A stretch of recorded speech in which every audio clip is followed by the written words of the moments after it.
So if you want to be a nasty person towards somebody else, it's very easy. Just make your profile anonymous or private, have no content or anything on it that anyone can criticize. And then log. The first one that I did actually is like the crudest, kind of roughest rendition of creative satisfaction.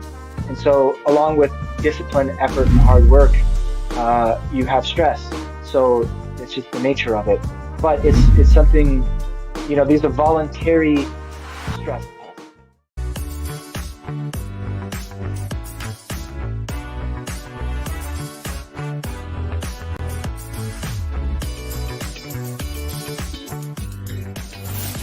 And it's Tuesday evening, and we're suffering through this great Microsoft data, whatever has happened, but we're having a good time. And if you're listening to this, you don't know what I'm talking about because this happened a few days ago. But tonight is the Tile Happy Hour. The Tile Happy Hour is where we have a good time talking about the tile and stone industry. I love it. If you don't know me, my name is Craig. I'm joined by my good friend, John Tedesco, who is a brother from another mother up in New York City, which I am not from, and people make fun of me when I talk to them. Up there, they say I'm from really South Brooklyn is what Chaim says. John, do Yeah, I sound right. like South Brooklyn? I don't think so, Craig. Yeah, Craig is up in here in New York. We call you hillbilly.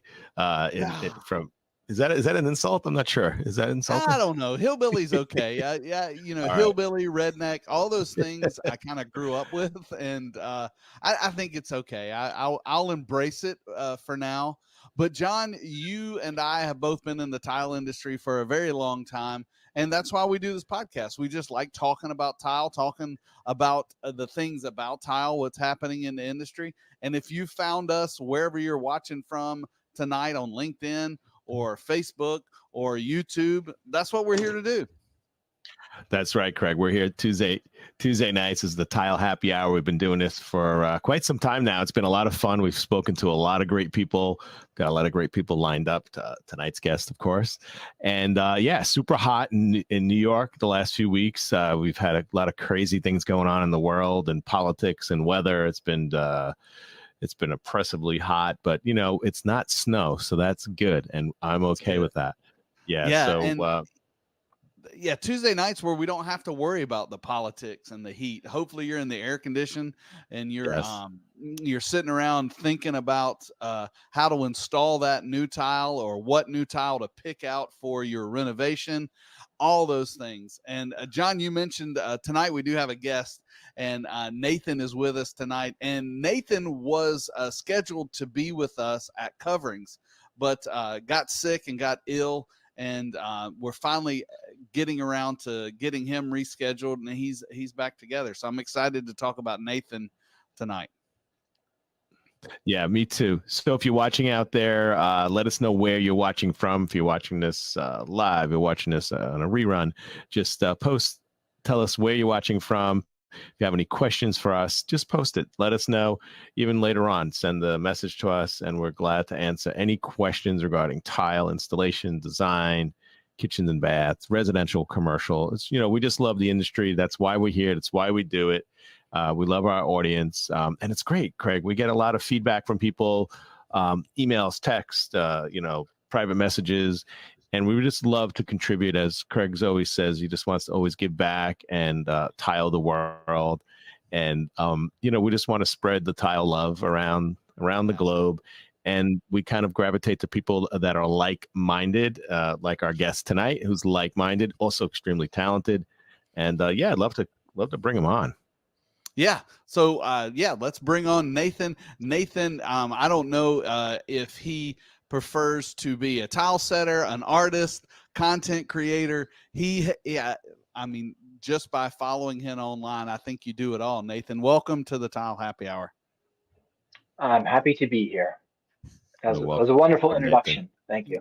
Great. Where are we finding you tonight? I am in Canton, Ohio, in my basement. You're in Canton, Ohio. So an hour south of Cleveland. And which tile do you call yourself? What's your elevator pitch? I'm a second generation tile setter. my dad put tools into my hands. I think we often think about alternative careers or choices, directions that our lives could have gone. My life has kind of been like a scattershot thing. I've done a lot of different things. Um, and as far as a title, I don't really know. I'm a tile setter. I actually was a pastor of a church for 10 years. Um, Artist, I mean, I say artist because after you've been called that so many times, I begrudgingly have adopted the title. And that's only because internally I'm a self-deprecating person. So I've never believed in myself enough to say I'm an artist. It always just, it had a certain arrogance to it that never sat well with me. And I'm not saying it's wrong to label yourself as such.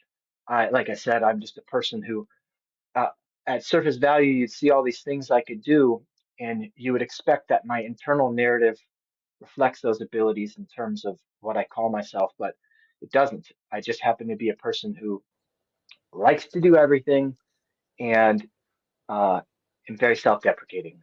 Yeah. I yeah, we've been in conversations about many different things. I guess probably over the last 6 or 8 months, and you are very humble, and but you do deserve. I'll say it. You deserve the word artist. I've seen some of the things you've done.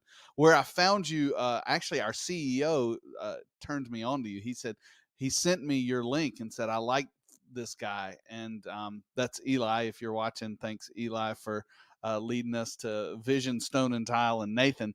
But I remember the first video I watched, you were hanging over the edge of a balcony setting tile. And me as a commercial tile setter for years, I was like, he's not tied off. There's no railing there. What's he doing? He's not going to last long. Yeah, it was residential and in Florida, you know, it's the Wild West down there in the South.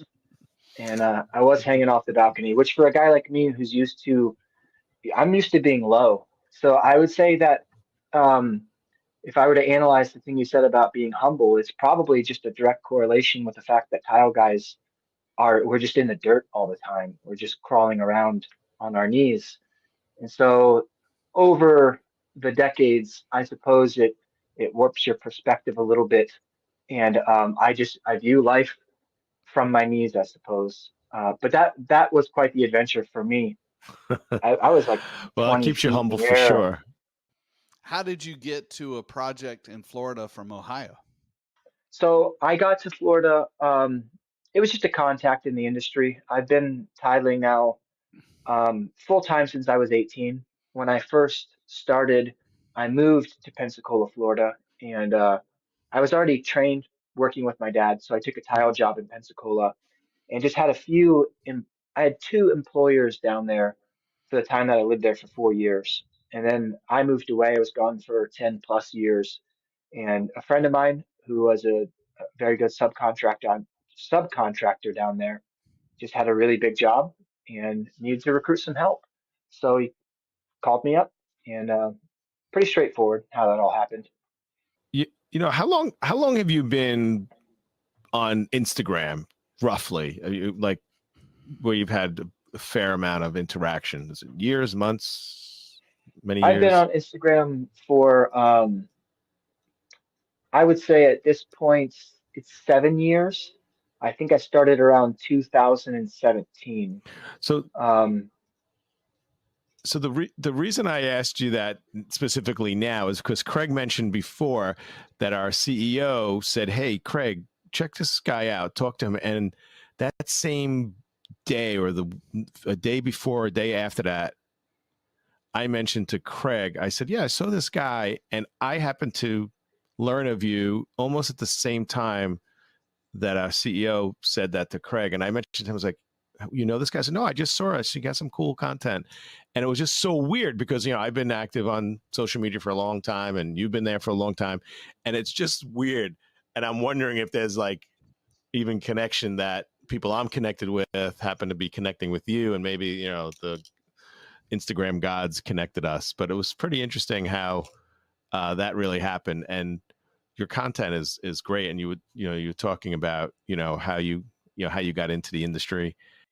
And it's amazing how things have changed because, you're an artist and you're an installer, but I feel that a lot of that recognition or exposure comes because of the social media. Like, your current customers see your work, but it just like 1,000-fold once you get to push it out there. And I find that really, really cool. Just seeing the little details of things. It's just really, really amazing. Have you found that social media has changed anything that you're doing? I mean, take a lot of time to set up cameras? You have to really think about it a lot. So I'm a very how do I want to word this? I'm ruggedly independent, so I do pretty much everything myself, and I always overshoot with what I can accomplish. And the way that I get by with that most of the time is I don't like being overly burdened with stuff. I work I work in tennis shoes and joggers with nothing in my pockets because I like to be really lightweight. And I've always just felt kind of nimble on my toes. And the reason I say that is I believe that it's really carried through the way that I do most things in life. And so when it comes to social media, I do everything with very small mobile tripods and smartphones. I don't use equipment. I don't have cameras on the site. And it's not because I don't like equipment. I had a full frame DSLR Nikon camera for a long time. It just interrupted the flow of the workday. And for me, the number one thing has always been getting my jobs done. And social media was just this extra thing that it gave me a creative outlet of sorts. And so I would just put my phone in front of what I was doing. I would record what was happening. And then as I did that more and more, I just figured out fun ways of editing things or making small reels. I really have enjoyed just tapping into the musical side of things there too. You can put, whatever music you want to these videos. It just makes them fun. It makes them entertaining. Um, but so to answer your question, social media, for sure, it's a huge part of where my jobs come from now. It's a huge part of the artistic opportunity that I've had, the exposure, meeting so many people in the industry. I mean, almost all of it is because of social media. Um, like anything, it's a beast that few understand how to tame. It can be a very consuming thing, it can be a very challenging thing for people. But I don't quite understand why silly tile videos resonate with people like they do, but they do, and I'm thankful for it. I agreed. It doesn't make a lot of sense to me that these silly tile videos do that, but you do a great job, and there's a fine balance. I mean, I'm not out on the job site every day, so I'm trying to film something in a studio to try to be helpful. But your stuff is a lot more entertaining than me just talking about it, because you're actually showing what's going on, and your perspective and creative, and you know I think that social media has changed our industry. It's almost made it cool, and I've been working on that for almost 20 years because, uh, in my opinion, the tile industry has been a stuffy um, industry to kind of get in, and I will always thought it's an art and it should be treated that way. And I think social media has given it that outlet. I think so. And it's funny you say that about making tile cool. I happen to be one of those people that I'm interested in everything. And I mean, everything. I obsess. So if I find an interest in something, I just obsess over it. And I find almost everything fascinating. And I have a lot of principled kind of ideas about that too. I believe it's very important to be able to fascinate yourself in the minutia. And what I've observed though over time is that people like me, and I didn't, you are who you are. You kind of wake up one day and find yourself and say, oh, this is who I am. I don't know how I exactly became this, but this is me. Um, I'm one of those people that because I think I show such a fascination in so many different things, and I'm very open with that. And I don't want to say vulnerable because it's not really a scary thing for me to be as open as I am about the things that fascinate me. But because I am that way, I have realized that other people enjoy that. People enjoy interacting with and watching and being entertained by a person who is just a fascinated person. So there's probably something to just being a fascinated person that makes you fascinating to other people. Mhm. And I could think of another word, and maybe it's parallel, but passion. Like you're passionate about it, and I think that's because fascinated is a good word, and you could see, wow, this is really cool, but you could really sense someone's passion for something, no matter what it is. Yeah, and passion, I think, is a very important word. I don't want to get too much into the nuance of the difference of the words, but fascinated is one that I particularly like because I'm a real hippie about a lot of things, and I enjoy. So for instance, to illustrate the difference, I am passionate. I'm extremely passionate. I'm very, very high energy, energetic. I can work just like a mule nonstop. That passion comes out in everything that I do. And so my obsession over tile is extremely passionate. But the fascinated part of it is that it really requires more obsession and fascination to zoom in on details that just they captivate you, right? So it's not the passion's there for sure, but it's in combination with the fact that I find the things that I'm doing, I have a lot of energy connected to those things, but I just find them captivating. And so, therefore, downstream from that, I'll just show stuff that other people see it. Then they're like, "Oh, I guess that is an interesting thing," or whatever. It really is just being a nerd and owning that entirely. Can I bring up an example and ask you your fascination? And I commented on this and your just overall patience. This is um, your personal shower that you did, and I, s- I- because we collaborated on this, I kind of saw some of the design, but I am fascinated by your patience. And if you know what you're looking at, the tiles that are on top of that ledge, you didn't buy them that way. You literally cut them, and is that does this kind of represent that fascination and, as John said, passion in this design? Um, well, I suppose I'm an eclectic individual because not only am I fascinated and energetic and passionate, I'm also a creative type of person. I have a very stubborn nature when it comes to the things that artistically satisfy me. I can appreciate trend, I can appreciate style, I can appreciate things that look good according to the tastes of other people. But when it comes to myself as an individual, I'm stubbornly creative. Now, the things that I create might not be good, but I will not copy something. It just, I don't know why. I don't like that. Now, a lot of my jobs, they're put together by designers, they're put together by the clients. So I do what I'm told and I do it passionately and in a fascinated manner. But for my own shower, there was no there was no real limitation outside of the contractual structure that you and I had, Craig, because this was content that we were putting out for Tile Bar, so we worked together. So there was a pressure of sorts to get it done because it couldn't draw on for years. But I was doing this in my after hours at my own leisure. Some nights I was in my underwear, um, just because I don't want to picture I, that. yeah, well, unfortunately, I also have no shame. So that was, I blasted that out on social media to whoever the unlucky observers were. Um, but no, I made the little triangles. It seemed like a tedious and arduous task, but I wanted to do it because um, in my head, it made sense. In my head, it felt like the fitting design choice for that transition.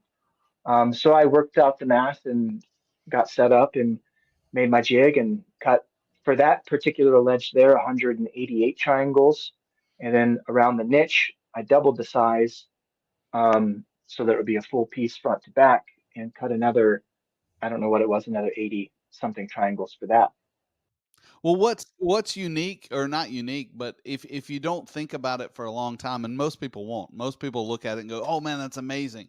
But you not only cut the triangles, but you also cut the triangles in alternating colors and to give it again more contrast. And I also love that you bent the metal around the edge. And yes, you could have, and that is the best way to do it. But most people, even in their own shower, I'll for my even for me, I wouldn't have taken the time to bend the metal in three different ways. I probably just would have put it in. Yeah, a lot of what I do really does come down to, and maybe this is the inner artist that comes out, but a lot of it does come down to what I find satisfying. And on a lot of my job sites, when the dynamic is different, you're working with a client, you're working with a budget, you're working with designers. Um, you can do these things in a satisfying way, but in my own home, it was just I me and my wife went over really every decision with the design and tried to conclude with what was the creative and satisfying choice that we could make. Because the labor of it is really irrelevant to me. I'm kind of a workhorse, and it was going to get done one way or the other. And so many of the design features in the shower, see the triangles around the niche there with the light. Mhm. Those are 3-inch triangles, and then the triangles on the ledge were 1.5 inches. Um, but almost all these design choices revolved around creativity and satisfaction. What the aesthetic we were going for, how could we achieve that, knowing what my skill sets are, so the sky was really the limit for us. It's actually pretty cool. I mean, it's a great. I enjoyed watching you go through that, and we were talking about like the details and the artistry. So you're an artist, I see in my eyes in many different ways. So yeah, you see a completed bathroom, that's artwork, and the skill and the labor is a lot of artistry there. Then the custom part of it, yes, that's artistry there for sure, because now you're actually coming up with new ideas. But since we're paralleling this conversation into like social media, your artistry is also shown in your photographic angles, your close-ups. I find that really cool. Like I would almost rather, or let me rephrase that. I enjoy watching a super close-up of you putting a heat coil in the detraumating with that little, piece of whatever it is, roll to push in little grooves and watch the progress along, then looking at a picture of a completed bathroom. And wow, Craig, that's pretty good. I didn't know you didn't know I was going to say that. That's amazing. Yeah, and like that's satisfying, but it's just as satisfying as the people who like watching somebody do a box opening of their new iPhone, and they open up the box and take the razor Mhm. blade and open it up and unpack it, and here's the instruction manual. And there's just something, I don't know what it is. It's like almost like a personal thing. You feel like you're there with the person, and you're going through these little nuanced details. Now, most of your social media videos, I really haven't noticed, but I seem to be a lot. Yeah. So you said a bunch of things there that I would like to speak about. Number one is photography. I love photography. Landscape photography is a passion of mine. My whole home is filled with my landscape photography. And not only that, I love all the arts, actually. I love pastels, I love acrylics, I love oils, I love charcoal drawing. I do all of that, so I'm interested in all of it. That's a very old picture, but that's an old picture of mine. This is a mosaic that I was making that Craig is showing there. But for sure, the artistry is there in my reels as well. So, there's an artistry to it. And I've gotten better at that over the years. I've made scores of hundreds of these videos at this point. But you're very much right. It's all about lighting and angles and how to get the viewer somewhere that is just the most satisfying place to be to see this little inconsequential thing. Um, but the beauty of it is life is a series of unfolding inconsequential things. That's all that it is. It's just it's an infinite series of small moments. So if you showcase those things, turns out people, like I said, they kind of just resonate with the simplicity of it.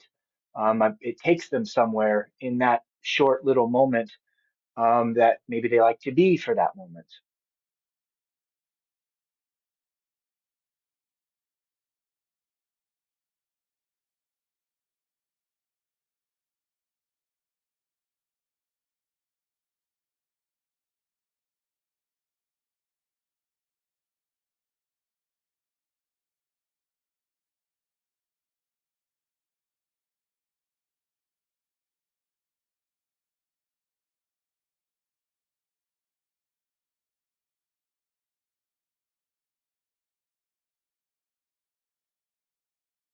And I'm going to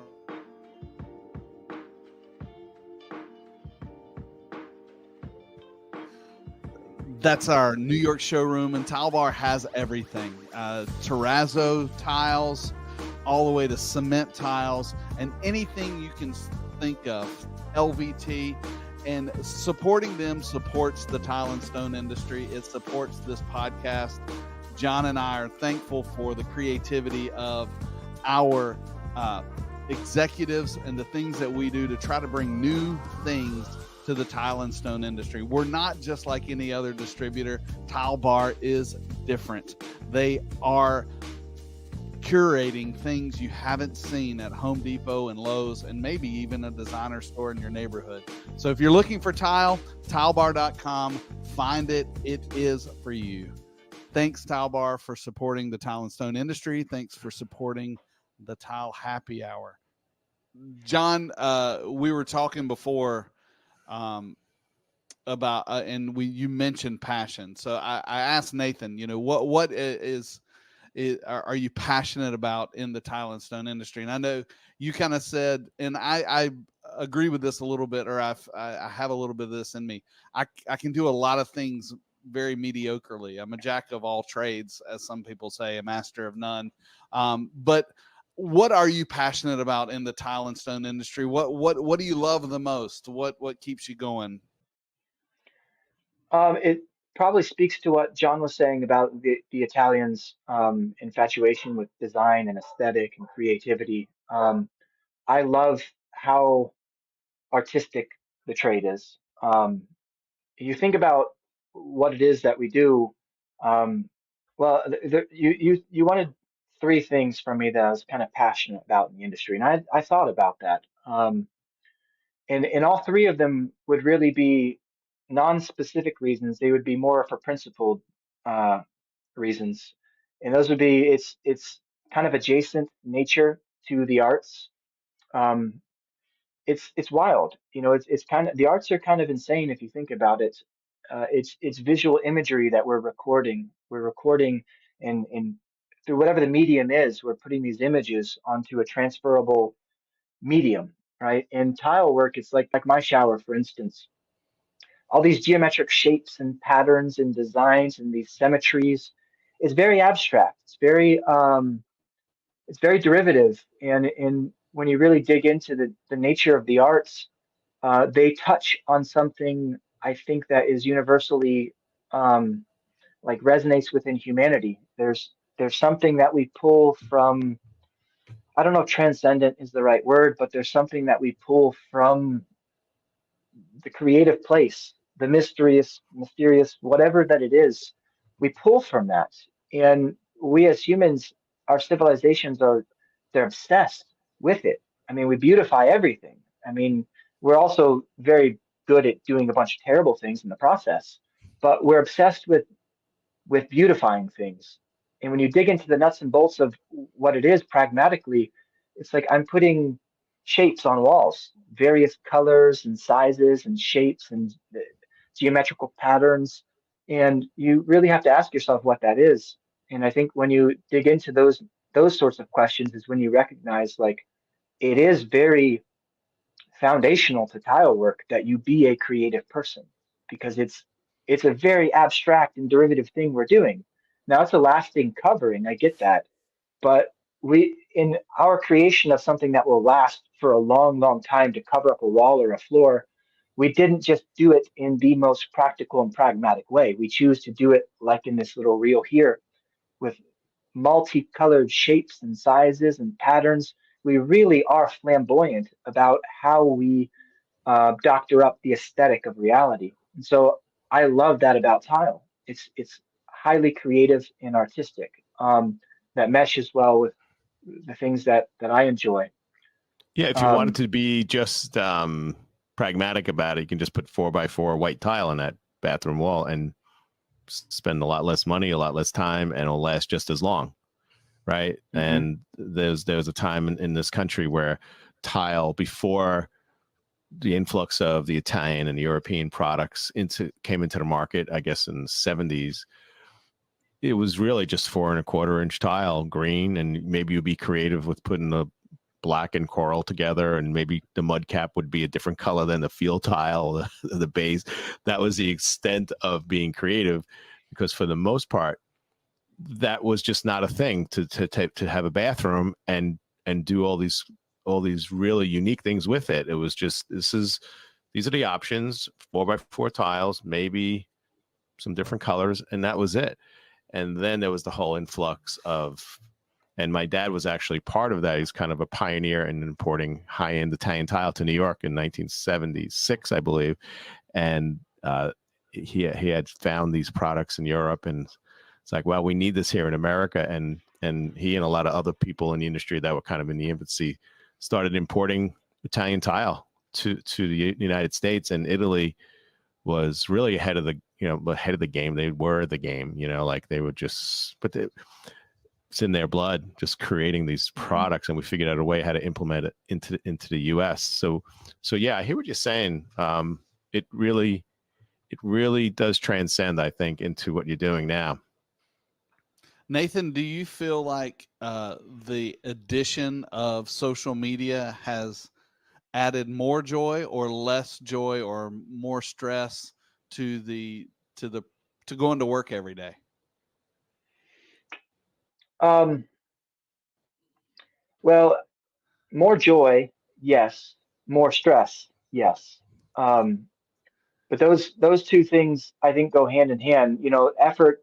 Effort, discipline, and hard work are they hold hands with satisfaction and Mhm. creative satisfaction. And so, along with discipline, effort, and hard work, you have stress. So it's just the nature of it. But it's something, these are voluntary stress tests. These are things that we do to ourselves voluntarily because we seek the satisfaction of the thing we're able to create or do. Social media for me has it's been an extreme creative boon. It's helped me in many ways more confidently express my own creative abilities, or challenge them. How can I get better, and how can I do more creative things? How can I find clients that are interested in creative things?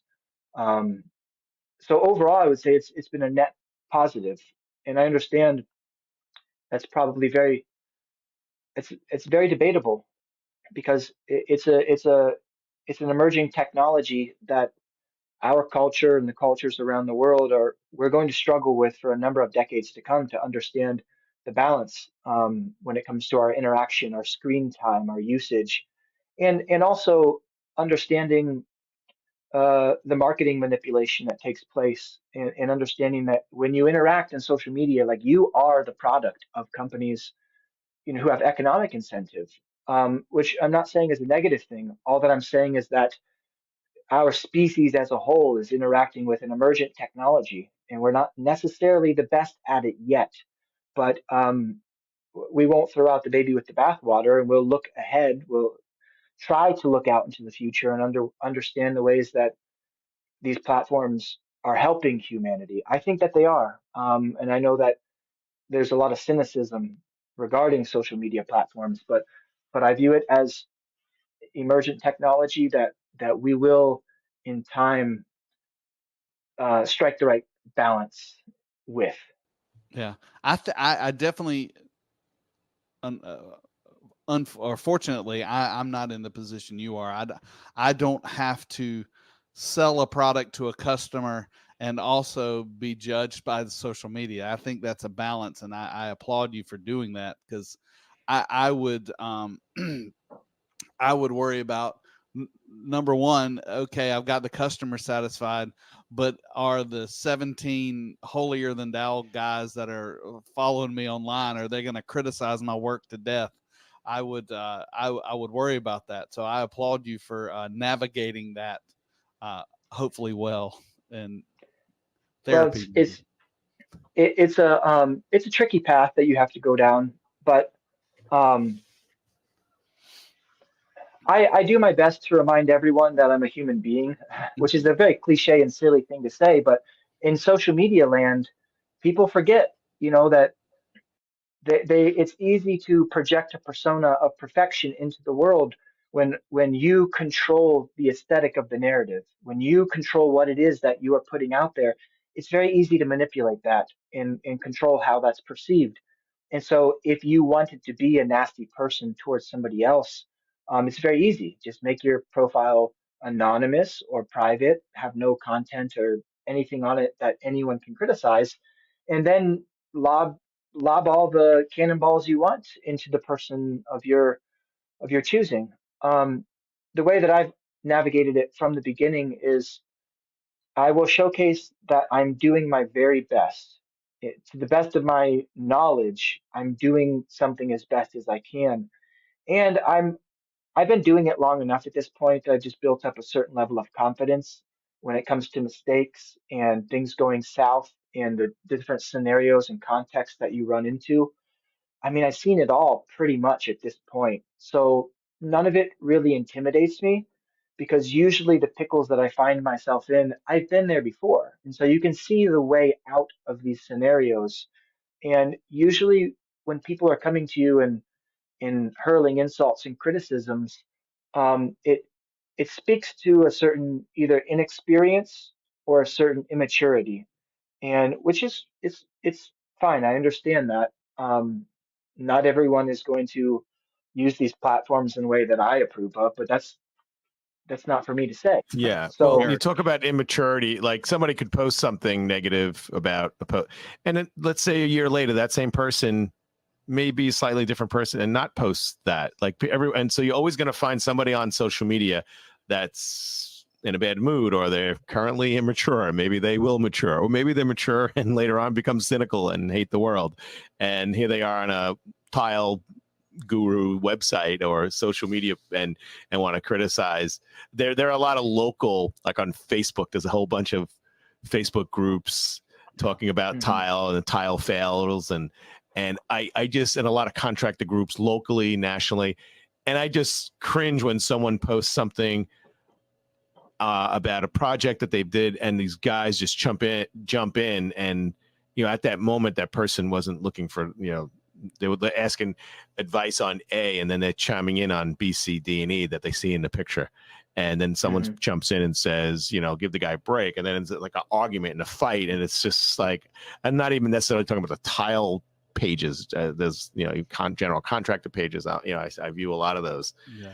But it's kind of like life right now. There's no water cooler. It's all social media. That's where everyone bumps into each other.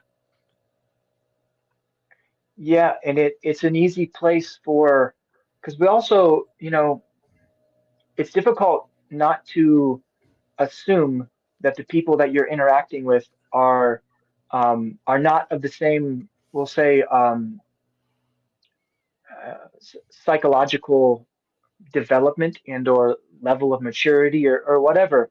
You're dealing with people around the globe who are in an infinite number of contexts. So Right. if I'm happy with my scenario and I'm happy with my internal life and I'm happy with the externals that I can observe in my life, um, I'm not going to go to social media to roast someone, to criticize someone, to really just make someone have an unpleasant day. I'm because I have no need to do that. And so if I observe that behavior in somebody else, it's really only a pointer. It's just an evidence in my mind that you're not in a good way. And Yeah. that's a lot of people, so I've personally just never been that enticed in playing that game. Usually when people criticize me, I will reply in the most normal way that I can think to, in the most level-headed way that I can think to, Right. or I'll try and make it somehow humorous just to diffuse the situation and let people realize, like, look, it's just social media. These are just Right. silly videos. I mean, we're just trying to do a trade and a craft here as best as we can. It's easy to forget that, when things are anonymous, and who knows? For a lot of people, I'm sure it's a therapeutic outlet because what's the old story about, like, the boss yells at the employee goes home and yells at his wife yells at the kid yells at the dog, and the dog bites the guy. You know what I mean? So that's a lot of people. They just have no opportunity to express their internal grief or anxiousness or dissatisfaction with what they've been able to do in their life. And I'm not criticizing. It's just that when you really try and boil it down to what's going on with people, that they think it's okay to behave in this really nasty way. Yeah. Um, I It's an unfortunate scenario, I think, in our Yeah. country right now, right? Unfortunately, yeah, and unfortunately, before you sign up for one of those apps, they don't give you an IQ test or anything like that. They just anybody in the world can do that. Before we go, we're running out of time. Nathan, you can say whatever you want, but I want you to tell me about how you came up with your mountainscapes, how that developed. I know that I saw that you sold some, and our buddy down in California just bought one for. And I love this. I love that it takes into account your creativity, artisticness, and tile work, and puts that all in one big package. Can you give me the elevator pitch, and also we'll let everybody know if you like this, that I'm sure you'll sell them one. yeah, I will sell them one. That's ultimately a goal of mine, is to sell many, many more of these. I thoroughly enjoy the process. At this point, I've sold 15 or 16 of them.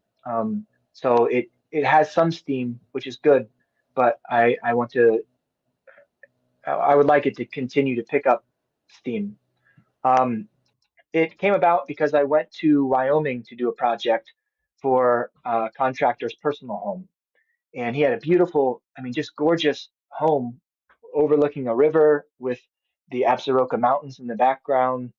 This is in Cody, Wyoming, and he had a long horizontal niche, and we just had the idea, like, let's do something creative in the back of the niche.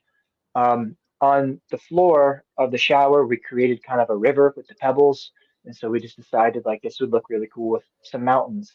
Well, him and his wife got married at Grand Teton National Park, so they had all these wedding pictures with the Grand Tetons in the background.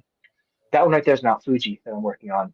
Um, anyway, so I just made one on the spot. I drew it out on his master bedroom floor, right on the Advantech subfloor, and said, what do you think if we just do something like this? And started moving the pebbles around, and it made sense. The first one that I did actually is like the crudest, kind of roughest rendition of these mountainscapes. I've done more of them, so they've gotten better and better the more that I've done. But it was just a collaborative effort with a contractor who also is a creative type, and that's what we came up with. So, and that first one that I did, that shower is just stunning. Every post that I've posted of that, or reel that had to do with that shower, just went uber viral because it was just a really cool shower. Yeah, I remember when you posted it originally. I'm not sure if I saw it originally, but it was one of the first things I looked at, and I was like, man, how does this guy make any money? You can't make any money making those things. But Yeah, if you have the clientele that wants a custom, and as you were talking, I was like, I wonder if he could do an ocean. I'd love to have an ocean. I could But do anything. I just am about to start the biggest one I've done so far. It's going to be 4 feet wide and 7 feet tall, and it's going to be a mountain scene. That's the other thing I enjoy about this. I have done everything that I've wanted to do, and they all just sell. So no one's really telling me what to do. I just think this would be cool, and I do it, and it sells. I got a That's giant great. bonsai tree. I've done multiple different mountain landscapes. Um, I've not tackled the ocean yet, but after I do the one I'm doing now, maybe I'll make one of the ocean. You know what, Nathan? It's actually come full circle because the original origins of tile really were for creative purposes, not because Right. tile is hygienic and we're putting it in an operating room and that's the reasons why tile is good in those sanitary conditions. But for the most part, when people did frescoes and paintings a long time ago, those things don't last. So figured out how to make it out of clay, heat, water, some pigments, and all that good stuff. So you're kind of you're keeping the tradition going.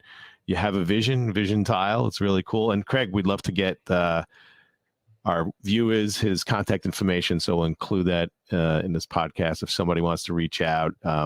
If you're in his area for where he tiles, I'm sure you're open to doing some commission work anywhere in the world if it makes sense for you. Mm-hmm. And then your artistry, your mountain scenes, and all those other things, those could be shipped, right? You don't need to be on site. You can send them out. So that's pretty cool. I've learned a lot from you. I think I feel the three of us are very similar in many ways, and in our passion and in our love for the product, but also personality wise, a lot of what you do does come out, and it's really been great talking to you. It's been really fun. Yeah, absolutely. We will put your Instagram. That's at least I think that's probably the best way to get in contact with Right. you and find you. We'll put that in the show notes. And if you want to commission Nathan to do something that's going to turn out amazing, and I know just from working with you, and I appreciate you partnering with me and kind of fumbling through the influencer stuff. As I navigated that, I appreciate that, and I look forward to doing more of that and having you as a partner with us to do some stuff in the future. Absolutely. Well, so this has been a great happy hour. It's always happy talking about tile. We do this once a week. Tile Happy Hour, Craig Cahoon and myself, John Tedisco. Great to have you on board, Nathan. And I'd just like to wish everybody peace, health, and happiness. Yep, and we will see you next week. We got an exciting rest of the year planned. John and I are headed to Florida. We'll probably do an episode there. Yeah. Nathan's going to continue to keep working and doing some stuff, and we're going to always keep learning together and tile the world.